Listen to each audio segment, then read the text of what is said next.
Pernahkah mams mendapati bokong dan lipat paha bayi kemerahan?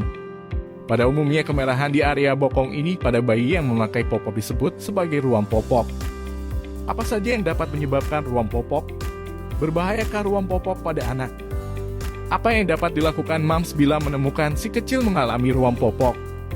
Yuk simak video ini sampai dengan selesai agar mams tahu informasi seputar ruam popok pada bayi. Sebelum lanjut ke videonya, mams bisa bantu untuk like, subscribe, dan juga share channel ini agar kami semakin semangat untuk membuat konten edukasi kesehatan anak dan bisa semakin berkembang menjadi lebih baik.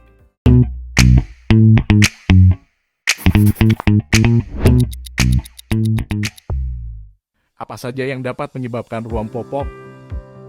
Bila anak mengalami ruam popok, yang perlu dilakukan pertama oleh mams adalah mengetahui apa penyebabnya. Ruam popok paling sering disebabkan oleh iritasi akibat kontak dengan bahan dari popok atau kontak dengan urin atau feses yang jarang dibersihkan. Tidak jarang kulit yang sudah teriritasi menjadi terinfeksi akibat kelembaban di area tersebut. Biasanya infeksi yang terjadi adalah infeksi jamur. Bila ruam juga terjadi di daerah kulit yang tidak bersentuhan dengan popok, mungkin ruam ini berkaitan dengan kelainan lain di kulit akibat alergi, seperti dermatitis atopi. Ruam akibat alergi berhubungan dengan makanan yang dikonsumsi oleh anak. Umumnya ruam akibat alergi seperti dermatitis atopik atau eksim terjadi di bagian tubuh lain, seperti daerah pipi, lipatan siku, atau belakang lutut. Apabila eksim meluas, ruam dapat menjalar ke area kulit yang bersentuhan dengan popok. Berbahayakah ruam popok pada anak?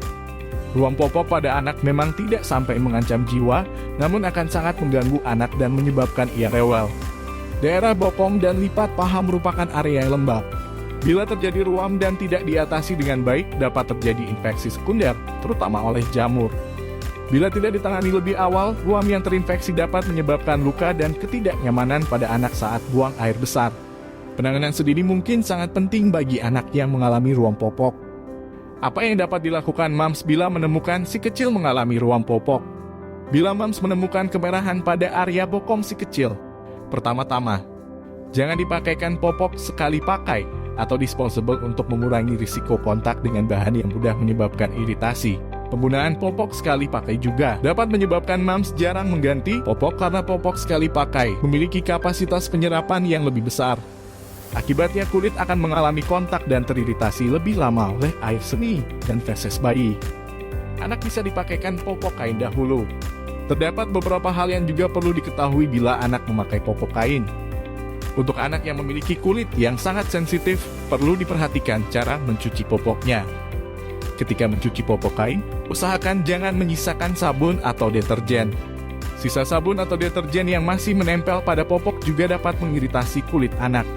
Bila anak terpaksa memakai popok sekali pakai, popok harus segera diganti bila anak buang air kecil atau buang air besar. Paling lama setiap 4 jam, popok sudah harus diganti. Semakin lama area yang mengalami ruam kontak dengan air seni atau feses, iritasi akan semakin berat dan ruam menjadi bertambah parah. Perawatan kulit dilakukan secara rutin. Kulit yang mengalami ruam dapat dibersihkan dengan cara dibilas dengan air, kemudian membersihkan area bokong dengan menggunakan kasa atau kapas bayi. Hati-hati bila menggunakan tisu basah yang mengandung alkohol. Tisu basah yang mengandung alkohol dapat menyebabkan ruam menjadi nyeri dan semakin merah. Salep yang mengandung zinc dapat diberikan sebagai langkah awal untuk mengurangi ruam popok. Salep yang mengandung zinc dapat membantu memperbaiki kondisi kulit yang rusak akibat ruam popok. Kapan anak harus dibawa ke dokter? Bila mams sudah melakukan langkah-langkah yang sudah dijelaskan dalam 2 hingga 3 hari biasanya akan tampak perbaikan dari ruam popok. Bila tidak ada perbaikan atau ruam semakin luas, kemungkinan ruam popok telah mengalami infeksi sekunder dan mams perlu berkonsultasi ke dokter.